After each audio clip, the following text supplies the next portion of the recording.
Edison. Edison वो शख्सियत है जिसने बल्ब ईजाद किया है। जो हम रोशनी जो है ना, ये हम सबको रोशनी मिलती है, ये एडिसन का कारनामा है।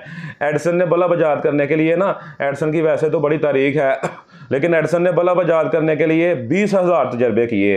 तो जब उसने बल्ब ईजाद कर लिया तो एक शख्स उसके पास आया और आके कहता है कि जो तुमने 19,999 तजर्बे किए थे, क्या वो सब नाकाम थे? तो वो कहता है नहीं, अगर मैं 19,999 तजर्बे ना करता तो ये जो मैंने 20,000वां तजर्बा किया है ना, जो मेरा कामयाब हुआ है, ये कभी भी कामयाब ना होता।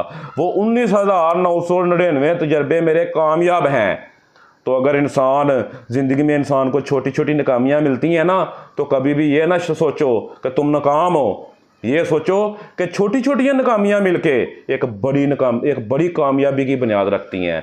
और वही शख्स कामयाब होता है जिसके अंदर दिलगुर्दा होता है और जिसके अंदर मजबूत असाब का मालक होता है। अस्सलाम वालेकुम।